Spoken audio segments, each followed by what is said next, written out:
County Council Committee of the Whole meeting for Monday, March 23rd is now called to order. Andrea, would you please call the roll? Good afternoon, everyone. It is now 1:03 p.m. As a reminder to all in attendance, this meeting is being recorded and live streamed on the county's YouTube page. Calling the roll, Ms. Baker. Here. Mr. Miller. Here. Mr. Sweeney. Present. Mr. Tuma. Here. Mr. Gallagher. Here. Mr. Schran. Mr. Schran is absent at the moment. Ms. Conwell. Ms. Conwell is here, so she should be down shortly. Ms. Turner. Here. Ms. Stevens is absent at the moment. Ms. Simon is absent at the moment. Council President Jones. Here. You have a quorum. Thank you. Andrea, has anyone signed in for public comment? No public comment has been received. We have one item on our agenda, our confirmation hearing. Andrea, would you please read this item into the record? Resolution 2022-0057, confirming the county executive's appointment of Paul Porter as Director of the Department of Purchasing. All right, thank you. Welcome to the confirmation hearing at which council will consider the appointment of Paul Porter for the position of Director of the Department of Purchasing. For a little background, the Department of Purchasing was established in Section 10.01 of the Cuyahoga County Charter, and the powers, duties, and qualifications of the Director of the Department were established through ordinance in Cuyahoga County Code Section 202.01. Ms. Catherine Tkachik has been serving in the interim director's role since June 1, 2021, and Mr. Porter was nominated for the permanent role on March 8th. As a reminder, in May of 2021, the Department of Purchasing was separated out from the Department of Equity and Inclusion. The two departments used to be combined and called the Office of Procurement and Diversity, also known as OPD. And now the various duties and responsibilities are separate within the two departments. The hearing process will proceed as follows. Mr. Porter will be offered an opportunity to address his qualifications, motivations for seeking the position, and outlooks and plans regarding the office. Council members will then be offered the opportunity to ask questions of Mr. Porter. We will do so in rounds, allowing each council member to ask 2 questions per round until all council questions have been answered. Once all questions have been answered, we will entertain a motion to recommend that council approve or reject the nomination at tomorrow's council meeting. Thank you, and let's begin. Clerk, you have already read the item into the record, so at this time, Mr. Porter, please feel free to address council. Thank you, President Jones. Good afternoon, council members. Thanks for giving me the opportunity to provide a bit of background on myself and my goals in the role of Director of the Department of Purchasing, should I be confirmed. Up to this point in my career, I've been a health and human services professional in both the nonprofit and public sector, first in the developmental disabilities field, then in senior services, and for the past 5 years across multiple HHS disciplines. I started out as a legal guardian for a caseload of individuals with developmental disabilities. Next, I served as a support administrator, essentially a case manager for the Cuyahoga County Board of Developmental Disabilities. I then moved to the Division of Senior and Adult Services as the supervisor of their audit unit, monitoring vendor performance on contracted service delivery, and eventually led the procurement and contractual services team at DSAS. At the beginning of 2017, contracting work across Health and Human Services was consolidated into the Division of Contract Administration and Performance under the shared services model. And since 2017, I have moved into higher roles on that team, culminating with my appointment as the DCAP administrator in 2021. I settled in Northeast Ohio after attending Hiram College. I grew up in rural central Ohio, and my wife Kara and I have made Lakewood our city of choice since 2011. Kara is a human services professional as well, and she and I are the proud parents of two awesome sons, Jack, who's 10, and Scott, who's 6. We just got back from our first trip to Florida with them over spring break, and they love seeing Disney and Universal Studios. I attended Cleveland State for my master's in public administration, and I volunteer on the Alumni Executive Board at Hiram College, as well as the Youth Athletic Commission for the Lakewood Community Recreation and Education Commission. Additionally, I serve as a volunteer guardian for a young man with developmental disabilities through Cuyahoga County Board of DD's Volunteer Guardian Program. And in the past, I've volunteered for the Cleveland Hearing and Speech Center on their Young Professionals Group, New Partners, where I held various positions, including vice president and president. I also served on the Basic Needs Committee for United Way of Greater Cleveland as part of my work through Health and Human Services. Since the rollout of the Infor contract management system in 2020, I've led the HHS effort to get our contracts and RFPs into the new system. The high volume of contracts throughout HHS necessitated the ability to dive headfirst into using Infor, and this meant that we were often one of the first teams to encounter issues requiring troubleshooting in the new system. I've helped advise peers and other departments on how to handle system errors, and my team has created training materials and included peer departments on training sessions that we held internally. I'm experienced with contracting, purchasing, formal bids, informal bids, and most other county contracting processes. My unique vantage point as a department representative in the contracting environment gives me insight into what departments need to do better to keep their items moving, as well as areas for improved collaboration with the Department of Purchasing. I view this new role as being responsible for helping departments to get items purchased and to enter into contracts while complying with all applicable rules and regulations. I worked hard in Health and Human Services to ensure that the various division directors saw my team, the Division of Contract Administration and Performance, as a resource to help them get contracts done, not as a roadblock or gatekeeper to the contracting process. I plan to embrace this new role with the same customer service-oriented perspective, working across the county to help departments navigate these processes and procedures in an efficient and effective manner, particularly those smaller departments which may not complete RFPs, purchases, or informal bids near as often as large teams like HHS or Public Works. To that end, one of my first goals, once we're fully staffed up in the buyer role, is to look at assigning a floating buyer, someone who's not assigned to an ongoing departmental caseload and who can help departments with some of, the smaller teams that need assistance with purchases, or if there's a high priority item that needs to be handled with some measure of speed above and beyond going through the normal review process, we could pull in that floating buyer instead of asking somebody who's already busy with other work to prioritize something else. The work of the Department of Purchasing is straightforward. I want to help ensure contracts and purchases occur in a timely, compliant fashion.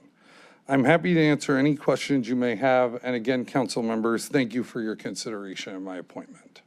Thank you, Mr. Porter. Are there any questions at this time? We'll start with Councilwoman Conwell.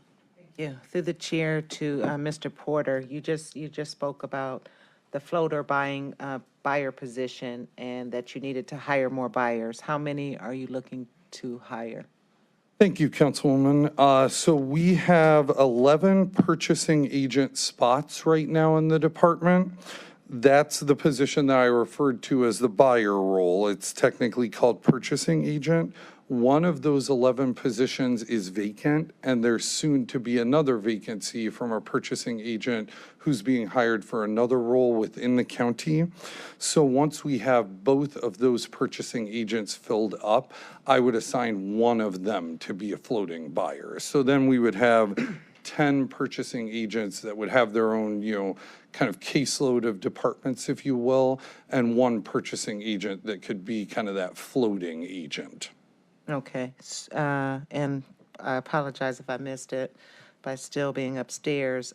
Did you speak to the possibility of a deputy director position? I know currently this is one of the departments that does not have a deputy director. Have you given any thought to that? So I've looked at the organizational chart and haven't made any decisions beyond, I think, establishing the need for a floating buyer. Right now in the new role, I'll have two direct reports, a purchasing manager who oversees all of the purchasing agents, and then Sharon Georgakopoulos, the Board of Control Coordinator, who oversees the administrative officer and the administrative assistants that are on the team. So I think there's potential for that to be looked at, but it's not something I'm ready to commit to at this point until getting a better grasp of the day-to-day work. Because I just want to let you know, I'm looking at across the board, a lot of departments where we have deputy directors and where we don't have some. So just wanted to make you aware of that. Thank you, Mr. President. Further questions? Councilman Miller.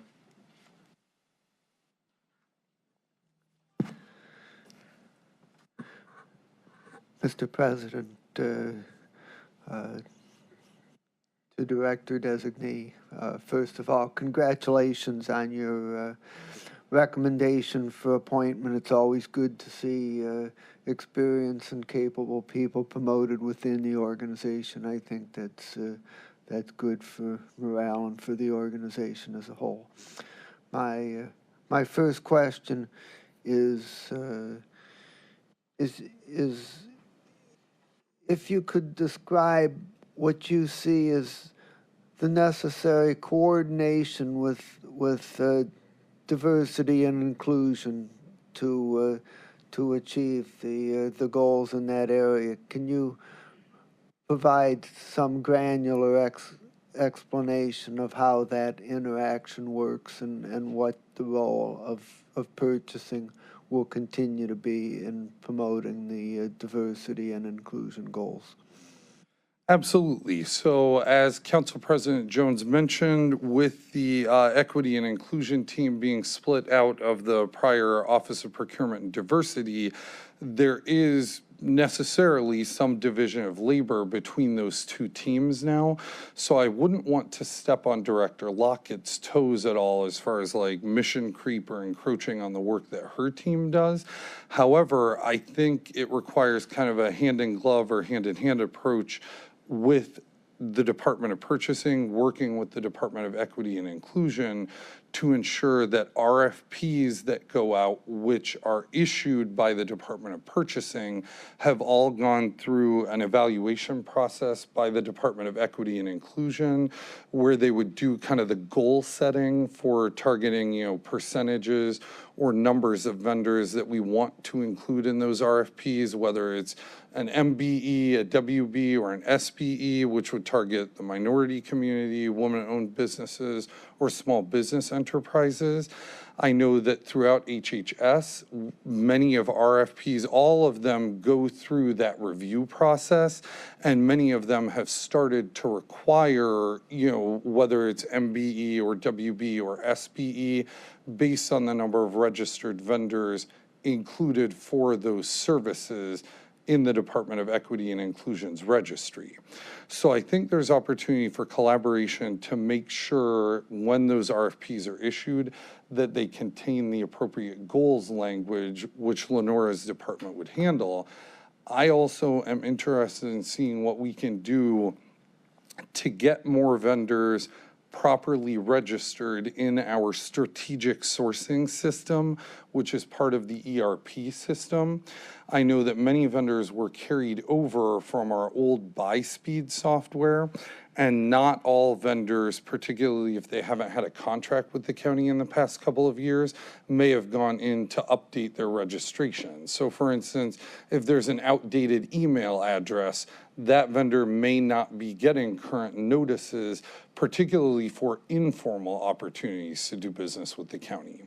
When we do formal procurement, the departments are expected to update the plan holders list. And I know that's been some discussion that we've had in the Health, Human Services, and Aging Committee about making sure those lists are as up to date as possible. So any vendors get notice who may be willing and able to provide that service. So again, opportunities for collaboration, but I don't want to encroach on the work that Director Lockett and her team do. Mr. President, to the designee, thank you very much for that response. And my second question is whether you could tell me in your current position and the previous positions that you've held prior to this point, which of those positions involve supervising employees that worked under you, and how many of them did you supervise in each of these positions that involve supervisory responsibilities? So my supervisory responsibilities started in 2014 when I came to the Division of Senior and Adult Services, supervised a small team of 2 staff members that were completing the audit work, looking at vendor performance under the various contracts that the Division of Senior and Adult Services had. Once I moved into the role leading the procurement and contractual services team at DSAS, that was in 2016. I oversaw a team that had 9 staff members at that point. As part of the consolidation in 2017 of the various contractual services teams throughout HHS into the shared services contract administration and performance model, I moved into supervisory responsibility again with 2 individuals at first. That grew to 5 individuals, and at this point, I supervise a team of 13 in DCAP. So it's kind of varied throughout my career since 2014, I suppose. Thank you, Mr. President. Thank you. And just before I have my next colleague ask a question, I just wanted to comment on your first question, Councilman Miller's first question and your response. Again, with the separation of the departments, Lenore Lockett was there, and whatever diversity, inclusion efforts were all woven into what she did through OPD, and she certainly left a legacy. Those departments are divided. She's no longer red lighting, green lighting things. But I think every director has a certain obligation and responsibility to be aware and think about those things, again, in terms of diversity and inclusion. And your answer regarding the buy speed, I thought was excellent. I'll just share, as we know, people, vendors certainly would seek to meet those contracts, but you're able to push contracts, awareness of those contracts through buy speed. And if a vendor takes ownership of their information, if they carpet work, whatever they might do, if they have fleshed out the description of their own work well enough and broad enough, they won't miss opportunities. So what I heard from you in that first question was you would like to reach out to those vendors and make sure those small businesses are basically managing their own job description offerings so that they don't miss an opportunity that might be pushed to them. Is that fair to say? I think in some ways it's fair to say that I want to do some form of outreach. I don't know that we can commit to a phone call or an email address to each vendor in the yellow pages, for instance. But thinking about, what can the county do proactively? Could we hold a seminar and include messaging on the county's social media accounts about how to do business with the county? Some of this stuff, Council President Jones, is as simple as going in, filling out a quick registration form that takes maybe 5 minutes and putting your email address in and identifying the services your company provides so that when my team or Public Works enters a bid opportunity, you'll get notice of that bid right away. You won't have to log in, every week to see what the county is putting out for bid. There's only so much that we can do in terms of directly messaging out those opportunities, I suppose. Some of it is if the vendors take the initiative to make sure they're properly registered, then they'll get the notice. One of the things I think is kind of low-hanging fruit for us to collaborate with one of our internal departments on making sure data is up to date. Right now, the registration and strategic sourcing is a one-time thing. Vendors aren't obligated to go in there and update their registration. Registration with the county's inspector general, however, currently has to occur on an every 3-year basis if you're doing business with the county. So I think, again, this is my opinion, the information that's contained in the inspector general's registration is more likely to be current as compared to that one-time vendor registration in strategic sourcing. So I think that's an opportunity for members of the Department of Purchasing to work with the Inspector General's team to see if there's vendors that may be registered at the beginning of this year that we could update their contact information in the system without them having to do so. That way they'd be more up to date on our bid opportunities, and it wouldn't necessarily require action on the vendor's part to do so. So there are opportunities like that. Again, it'll be interesting for me to kind of sink my teeth into this on a day-to-day basis to see how realistic it is for us to complete that work and how much we can ask vendors to kind of meet us where we are and identify the steps that they can take to be as informed as possible about opportunities to work with the county. Appreciate it. Councilwoman Baker? Thank you, and congratulations on today for your chance here. Thank you. We have heard over time that the departments and vendors have long complained that the county's procurement process is too burdensome. What improvements, if any, would you make to make it more streamlined? And what aspects of the purchasing process do you think the department handles pretty well, especially now with the diversity piece that is part of this? Do you think, first of all, that the procurement process is too burdensome, or do you think that it's as it should be and the time that is spent is appropriate? So I have a couple of different ways to answer that question. First, I want to acknowledge the work that the Department of Purchasing has done over the past couple of years to take feedback from vendors and feedback from departments like HHS on where they could streamline the paperwork that's required. What can we eliminate? What can we reduce? I think there have definitely been some positive steps in that regard to where we're asking vendors to fill out fewer forms. The Department of Purchasing is asking departments to fill out fewer forms. And that's one area where I'll say I think the ERP system has been helpful and it has been a success. A lot of those historical documents are living in that ERP system now. And as you do a contract amendment, for instance, you might not have to upload all the documentation that you had to upload, when the contract was first created. An easy example of that is a W-9.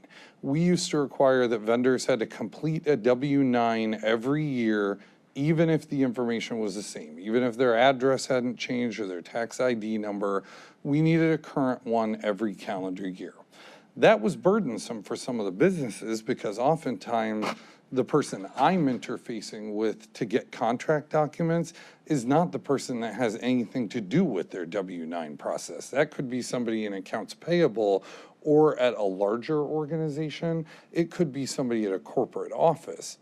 By only requiring vendors to submit that at the time we begin doing business, and then if something changes on it, if there's a new address, a new tax ID number, that they would submit that to us. Again, low-hanging fruit. That was something that doesn't present a hardship for us in terms of being able to pay the vendor. As long as their information's the same, we don't need a new one. So that's an example of a positive change in terms of a document that's no longer required. Similarly, an annual non-competitive bid contract statement.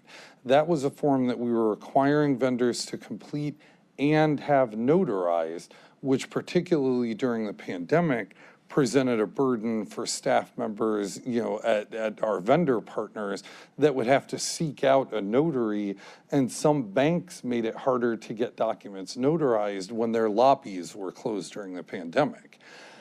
We were able to discontinue use of that form for most purchases as long as the item is going before either the Board of Control or County Council for approval.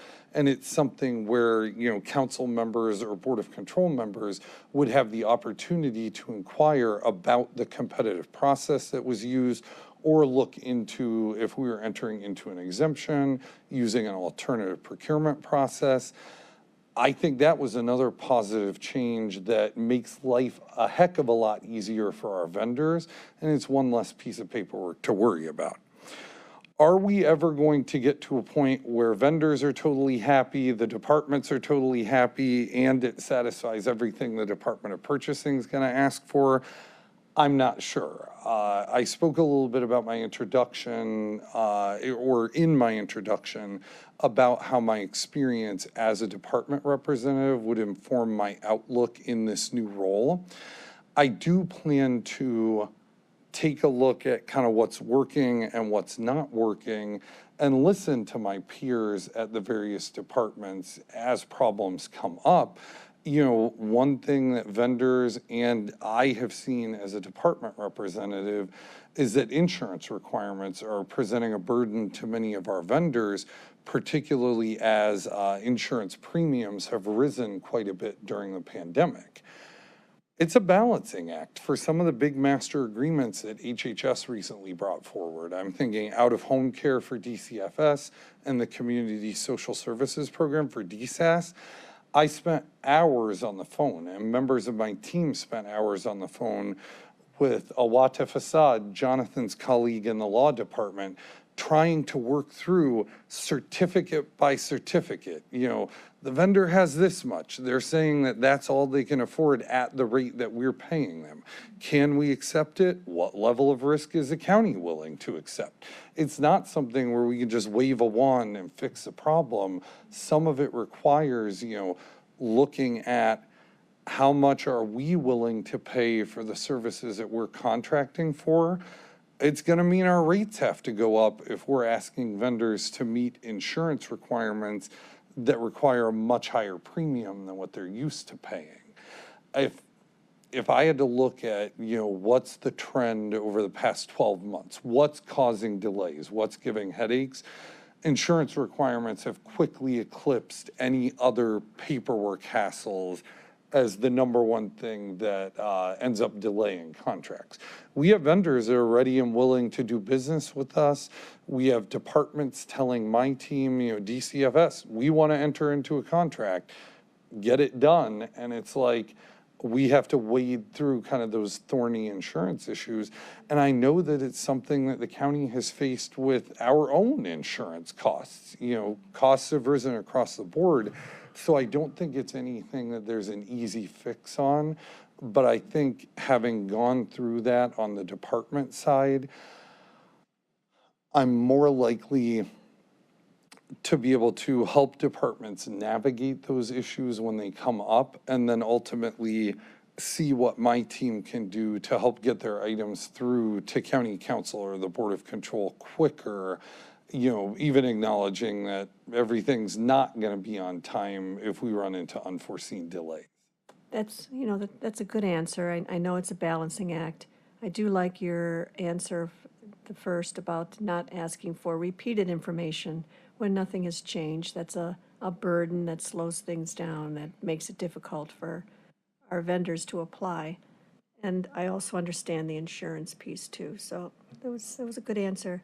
If I may just follow up with one other question. The $240 million in the Rescue Act funding that we're going to be receiving, what role will your department have in ensuring these funds are appropriately utilized? So I know that Catherine Tkachik's team in Innovation and Performance is taking the lead on the Rescue Act kind of overall. Each and every one of those contracts is ultimately going to have to come through the Department of Purchasing prior to appearing on a council agenda.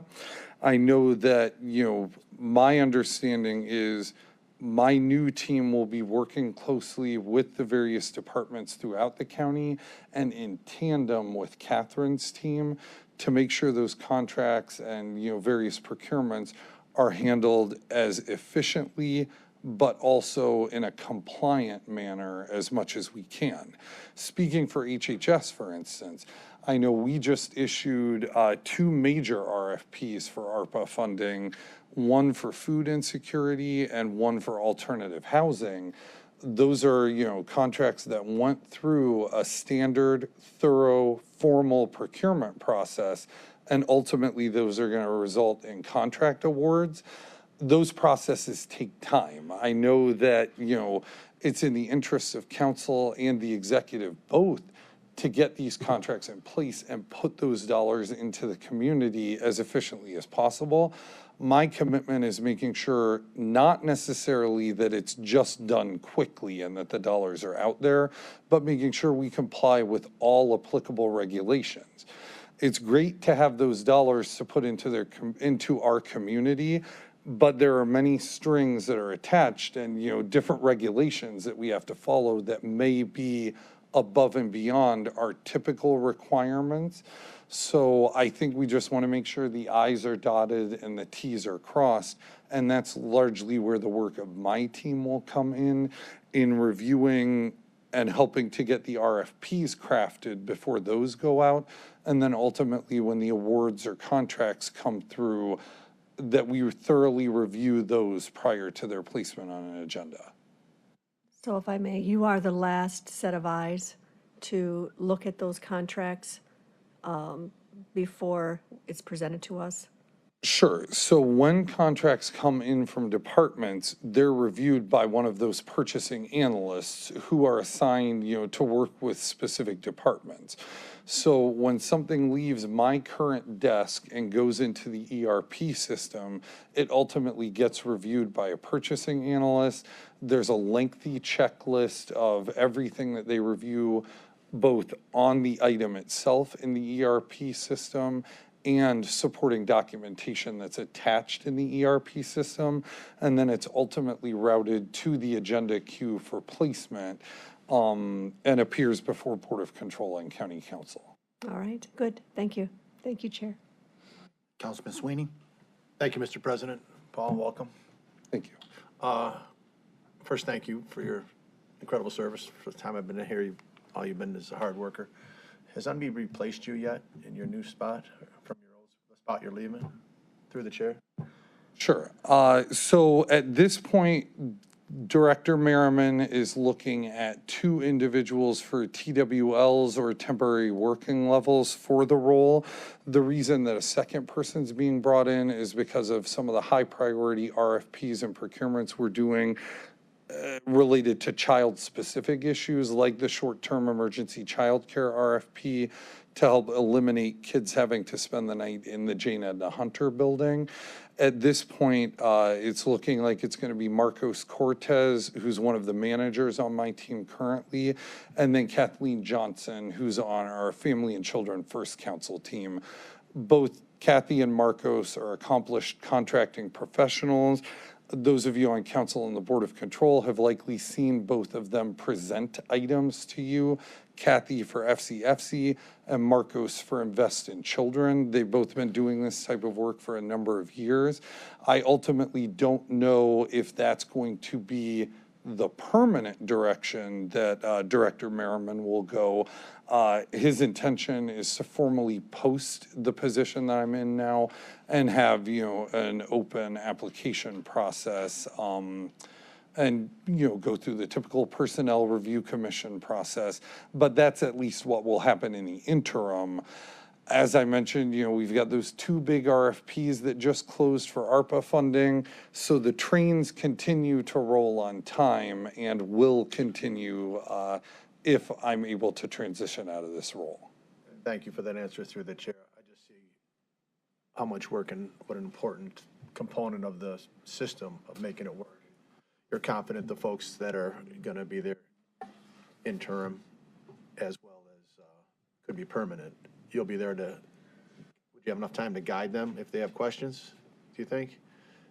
So I am confident in their abilities to complete these tasks, and my new role is not going to be very far away from my old role, so to speak. I would look to be a resource not only to HHS, but to my peers in various other departments that, I've been able to call and troubleshoot issues with, and they've been able to call me and troubleshoot. I look to have the same level of, availability to answer questions for HHS or for any of those other teams that might ask. And again, I think I've got a unique vantage point as somebody who's doing the work that gets sent to the Department of Purchasing now. I can see both sides of it. I see, all of the required documents that get reviewed, and I know how that process goes. But I also see all the work that goes into it on the department side. So again, I've told my staff members that I'm not dropping off the face of the earth if I move into this new role. They've all got my cell phone number. I'm sure they'll text or call if they have any issues. And thank you for that answer through the chair. I know how hard you work, and I can see you trying to spread yourself thin. And my hope and my confidence is the natural progression to your new responsibilities as you separate, but you'll always be there to help as I've seen for the time I've been here. So thank you. Number two, very briefly, is your current position a protected PRS position? Yes, Councilman Sweeney, I'll move from a civil service position into an at-will position. And there was a significant level of soul searching on my part, particularly with the transition to a new county executive. I just decided that I have to be confident that my work product can speak for itself and took the leap of faith, I guess. Thank you for that answer. And you got anybody asking me about you? Rest assured, I can share my thoughts and they'll be very positive. Thank you, Mr. President. Thank you. Further questions from council? Mr. Porter, do you see the Department of Purchasing playing a role in economic development throughout the county? I do think that there's a role for the department to play, specifically as it relates to what can we do to get more vendors to submit proposals. I was just talking to Councilwoman Conwell about an RFP that HHS put out a couple of months ago, and we didn't get any proposals in response. We were shocked by that. We had a quality vendor list. It was related to the community-based services program, and we went through the additional step of pulling in all of the current collaborative partners that are vendors under that contract, asking them for feedback as we were developing the RFP. So it was something they were all aware of, and the RFP closed without a single proposal. I don't like when that happens. I don't like when we get bids that we only get one bid on. I don't like when we get RFPs that we only get 2 or 3 proposals on. My opinion is we should have businesses that want to do business with the county, particularly as you look at the high amount of funding Councilwoman Baker mentioned under the recovery plan. We're gonna have dollars to spend, and we have dollars to spend during regular years out of our typical budget. I'd like to see what we can do to get more folks to apply for business. I think that's the economic development role, like just engaging vendors and seeing what we can do to get more responses. Bug extermination is a perfect example. Marcos presented that at the Board of Control today. Councilman Miller and Councilwoman Baker were there. We only had 3 proposals for that. You all can probably name more than 3 vendors that you see commercials for bug extermination. We were shocked that few people submitted proposals, especially because we've gotten more proposals in the past, and we sent it to a quality list of vendors. There was a plan holders list that we called vendors and got email addresses for instead of just sending out paper notice of the RFP. No vendors called in and said thanks, but no thanks. We didn't hear from them why they didn't want to do it. I don't like scenarios like that. If there are vendors out there that are able to provide the service, I'd like to know why they're not willing to submit a bid to the county to do so. What is your vision for addressing that? How plan to learn? Sure. Well, I spoke a little bit about, what can we do to reach vendors that aren't responding right now? I think, it's going to require a certain amount of using social media to get the word out, using our current contact information that we have in the strategic sourcing system to maybe send out a mass email to everybody who's registered and say, hey, attend this half-hour seminar about doing business with the county. And maybe at the end of that, having a little bit of Q&A where vendors can indicate why they're not bidding on things if they're otherwise qualified to do so. I can't commit to calling each and every vendor that's out there, but I would be willing to commit to, having kind of an open house, probably a virtual open house, to talk to vendors about doing business with us and seeing if that can improve vendor engagement. Well, Mr. again, are there Chair, any further questions? on Councilwoman? on your point, through the president to Mr. Porter, doing business with the county, think maybe creatively putting it on the county website, doing that virtual. So it's a constant message that we're looking for, whatever that pans out to be. I think it could be easily done, that we need, because I don't understand it. I've kind of spoken to Director Lockett, like, it doesn't seem, and I sit on the SBE grievance board, it doesn't seem like there's a lot of documentation that they really need to have to be a vendor. So maybe we need to do that. I'd like to see that.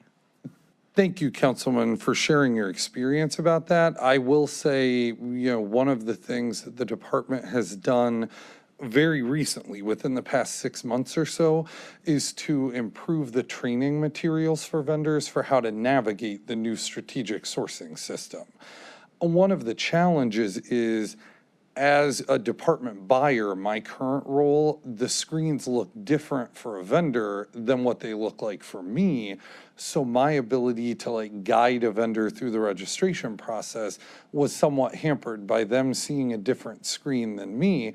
Some vendors are able to jump on a Microsoft Teams call and they know how to share their screen and they can point the cursor at what I'm looking at. Other vendors, they call and it's just like, help, what can you do to help me navigate the system? So there's a certain level of the vendor taking ownership on their own, but also what can we do to help guide them through the process? I think that's been a big success story, rolling out updated training materials that have things like screenshots so a vendor can be reading the training manual as they're filling out the registration paperwork, and they see what button they're supposed to click on and where they're supposed to enter information. Anecdotally, we've seen an increase in the number of vendors that are submitting electronic proposals through strategic sourcing since those new training materials were developed, as opposed to driving down here to the administrative headquarters, paying for parking, walking up, a thick stack of proposals. Some of the proposals we get exceed 200 pages in length, and they're submitting multiple copies. So being able to just attach a PDF in the strategic sourcing system is much less of a headache than that. I'm thrilled that more and more vendors are able to navigate the system well to do that, because I'll freely admit that was not the case early on during the rollout of strategic sourcing. And I think that's an example where the department was responsive to feedback from departments like HHS and feedback from vendors as well. It's a success story. Councilwoman Simon, then Councilman Schron. Just to follow up, thank you so much. Congratulations on your position, Thank you. almost. What about a survey? I understand that you're going to reach out and have reached out to vendors. Have we had a survey go out to all of the list of vendors to see why they're not responding or why they are? I don't know that a survey has gone out. That could be a component of this. I can't say, again, I want to be careful about what I commit to before I know the ability of the department to jump right on this. But yes, I've done surveys in my current role and even pulled vendors in for kind of listening sessions. as we've, not when an RFP is open and on the streets, but as we're developing RFPs, getting feedback from current vendors, from prior vendors who maybe didn't submit a proposal for one reason or another, or vendors who have never done business with us. So I would kind of take that same approach to asking why instead of just assuming, well, everything's working great right now. Because clearly, if we're going through the effort of putting an RFP together, the Department of Purchasing team is going through the effort of taking our raw material and putting it into a formal template and getting it out on the streets, to not get any responses at all. Clearly, something's not working. We know that there's people out there who can deliver the service. I want to know why they didn't respond. Yeah, through the president chaired, for example, the bed bugs you brought up, that should be something we should send out to say, hey, bed bug people, where are you? Right? Exactly. Okay. And I feel like we did get 2 quality vendors to deliver that service. So I don't want to, intimate that contract didn't end up being a good contract. I would just wonder why, from an economic development perspective, more of these particularly small businesses aren't trying to jump in and submit a proposal to do work with the county. One of the things that HHS and I believe all of my peer departments take very seriously is full and open competition. We don't go through the process of putting together an RFP and going through an exhaustive evaluation process just because it's fun. I can assure you there are some laughs sometimes. It's not all boring work, but we do it so that we can ensure we're making awards to the best vendor possible at the best price possible. I've never gone into a single competitive procurement process with a preconceived notion about who I want to do business with or who the county wants to do business with. I take that to heart, and I believe that my peers take that to heart as well. And, that's part of what I would want to continue in the Department of Purchasing, since that's the team that actually issues the RFPs. Our process is good. I just want to know why vendors aren't participating in it.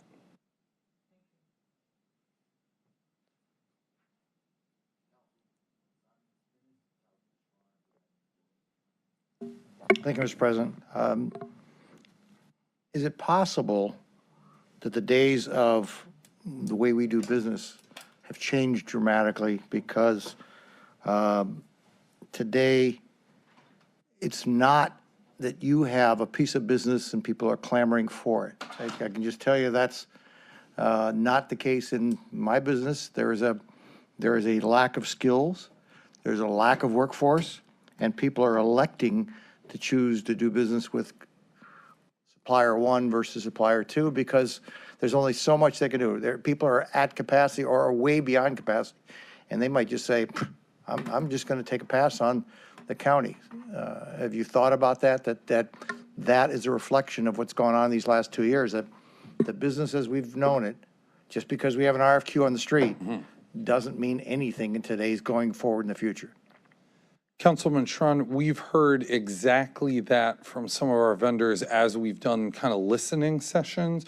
One of the ones that I would point to was a few weeks ago, we pulled vendors in who provide the short-term emergency childcare service that we're seeking to RFP to keep kids out of the Jane Edna Hunter building overnight. What we were hearing from those vendors is, we would be willing to do business with you, but we've got staff walking off the job, like even paying much higher wages than they previously paid. They're still struggling to fill staffing positions.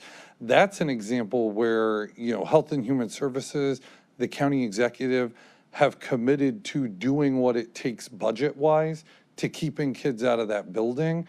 And we're still hearing from vendors, thank you for telling us that, but it's a challenge for us to staff those hard cases.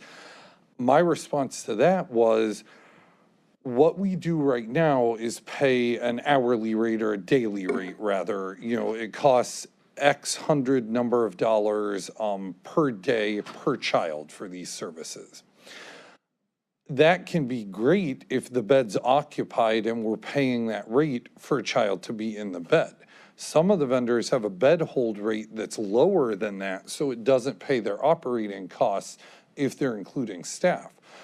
One of the things we are asking vendors to do as part of that RFP is to rethink the rate structure.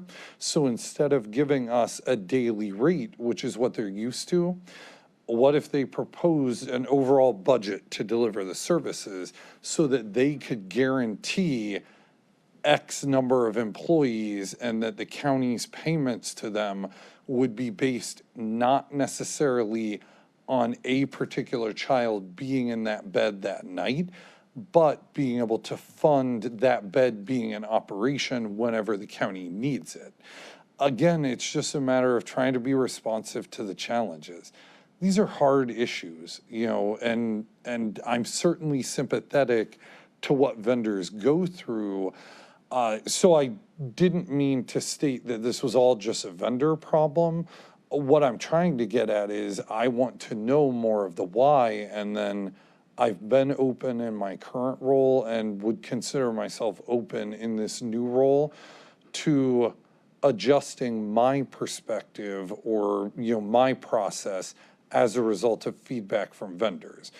A particular success story with that was several years ago when I was at the Division of Senior and Adult Services, and we were struggling to recruit vendors to provide transportation for the Options for Independent Living program. Rather than the CSSP program, which funds senior centers throughout the community, the Options program is designed to help seniors age in place at their homes in their communities, rather than having to move into a more restrictive environment like assisted living. Vendors were proposing rates that were much higher than what the county's budget could afford at that time under the HHS levy. So I brought transportation vendors together and said, like, what would have to happen for you to propose a rate that was more amenable to our budget, while at the same time making sure you were fairly compensated for that occasional client who lives in Westlake but has to go to Euclid for a doctor's appointment? That trip's going to cost a heck of a lot more than somebody who lives in Westlake and has to go to Avon for treatment or to Fairview Hospital. What we were able to do was come up with a mileage rate that had never been done in the past. So there was a base rate for any and all trips, and then any trip that exceeded 10 miles in length on a one-way basis, the vendors would get paid each mile after 10. That was a way of balancing our budgetary realities with what it would take to get vendors engaged in business with us. We tripled the number of vendors that were working under that program after making that small change. So I'm more than open to hearing feedback from vendors and then putting that feedback into action, as long as it makes sense for the county. Yeah, I think that that's what you're going to have to, the new model is not going to be the old model, just why are we disappointed we only had 3 bids? Because those, you might not want any of those 3 bids reality. The good bidders chose not to take, for some reason, either they're slammed, their workforce, they're going to pick their contracts, the ones that they're going to pick, and they're just going to skip on the ones that they just don't have time to, not because it's good or bad, but they only have X amount of capacity. And we're finding, everybody in business is finding that the capacity is really what's driving decisions, not necessarily they don't want to do business with the county or do want to do business with the county. They can only handle so much business. Try and find a snowplower this last year. It was indicative of what was going on out there. I think that you need to, as you just alluded to, look at a different model for how you price the product, the services, and things of that nature.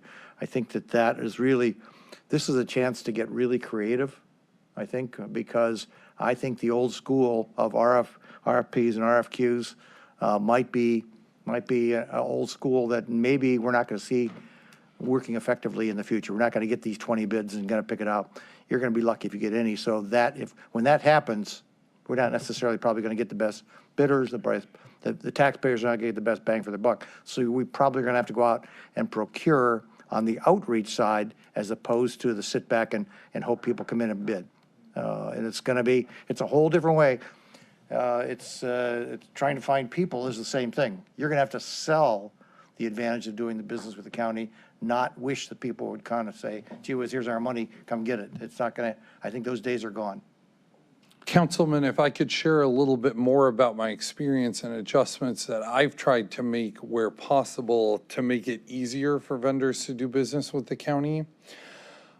One of the things that I've really embraced, particularly over the past couple of years, is the alternative procurement process. Going to the Board of Control and seeking approval for ways to enter into contracts without making things harder than necessary for vendors. Good example of that is some of our recent homeless services contracts. The city of Cleveland did RFPs for identical services using federal funding that they received because both the county and the city received federal funding for the same type of services. And the majority of our vendors in the homeless services continuum of care receive contracts or enter into contracts with both of those funding sources. Rather than require the vendors to go through the county's RFP process and write up another cumbersome proposal because the RFPs the city puts out differ from the RFPs we put out, we went to the Board of Control and sought approval to make contract awards on the basis of the proposals that they had submitted to the city of Cleveland.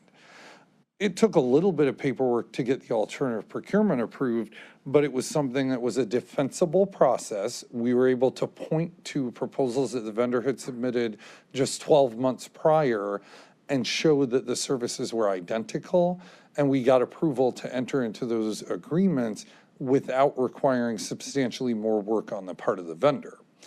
I think as I consider the bed bug example, for instance, we did use that as an RFP.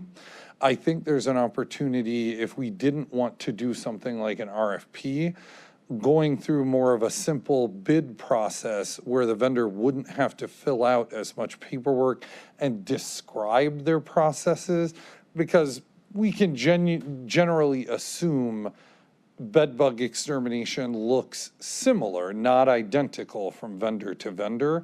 Essentially what we're looking for is a price and a commitment that they can complete the tasks on the time frame the county has established for those referrals.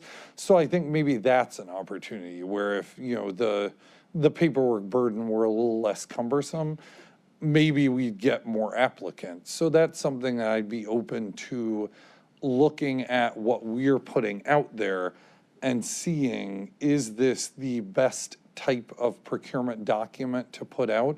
Or is there the opportunity for us to be a bit more affirmative in our outreach to vendors and maybe making it easier for them to submit a proposal to do business with us?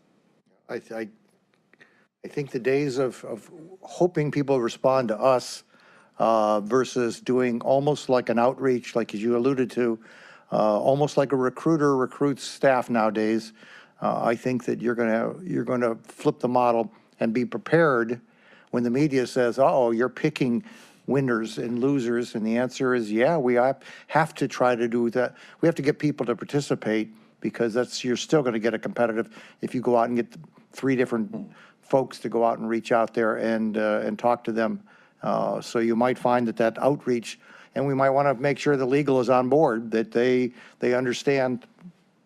You might want to make sure that legal is on board, that they know that you're going to do something different, and because you're going to get chastised by the media saying, "Hey, you picked X, Y, Z," and out there. But I think that's the way the world is. The world is moving at a different pace.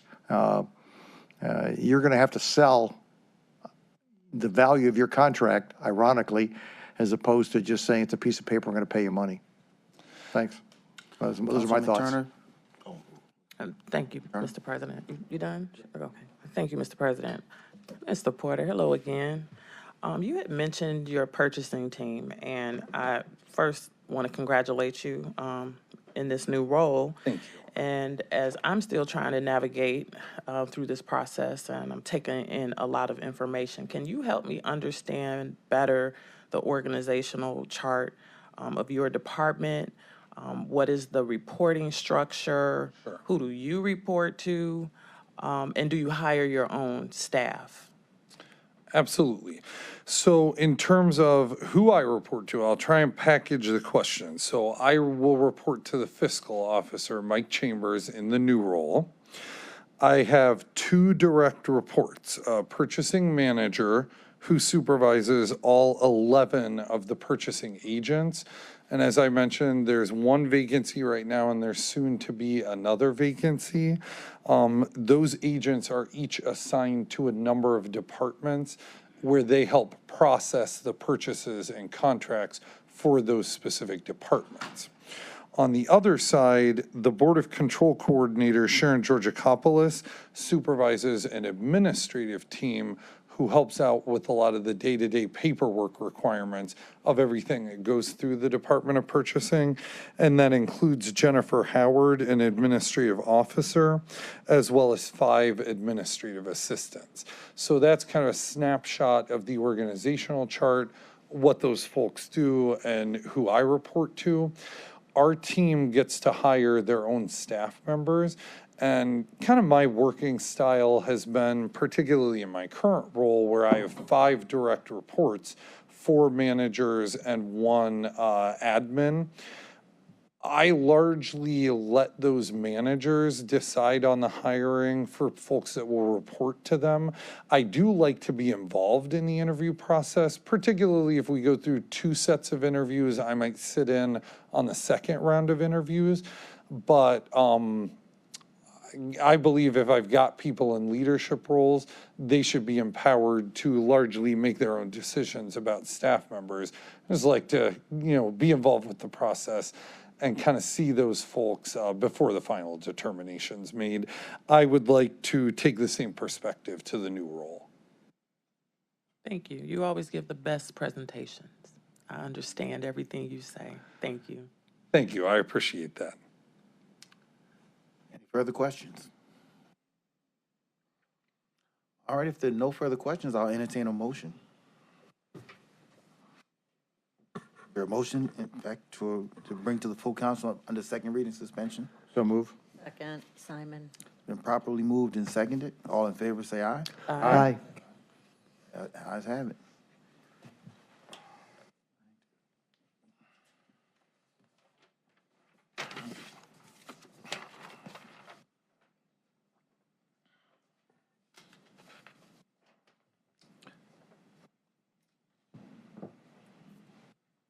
Okay, thank you.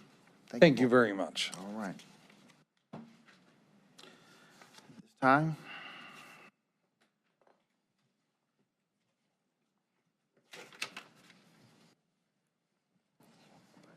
Council President, don't have a, yes. at this time, I would like the record to reflect that council members Simon, council members Schran, are in attendance. Thank you. Andre, I don't have a script for our executive session.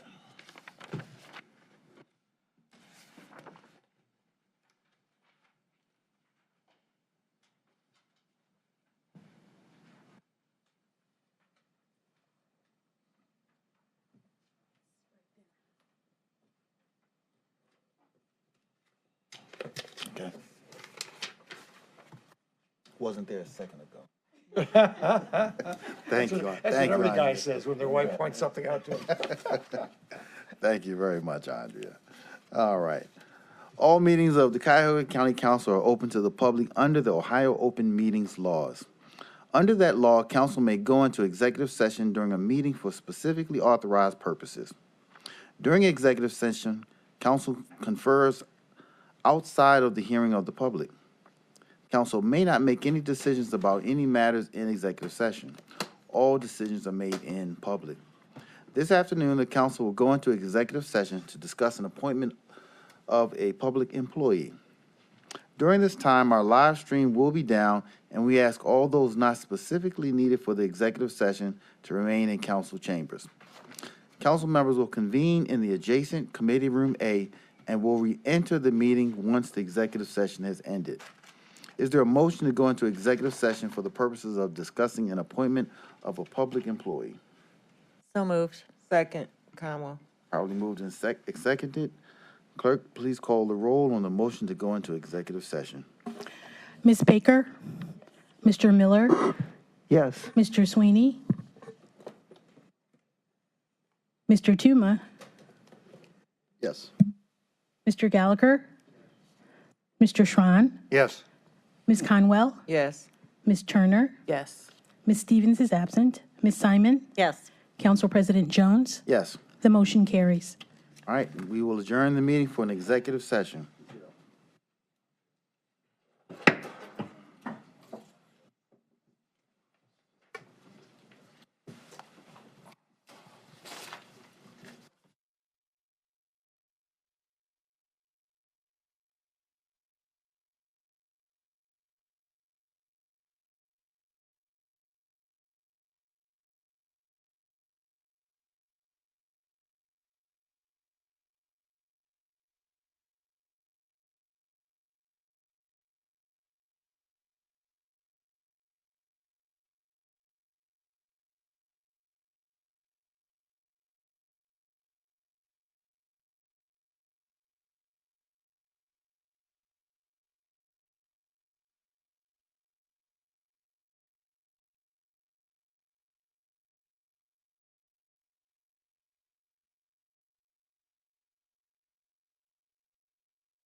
We are reconvening the council meeting, and we are now back on the record.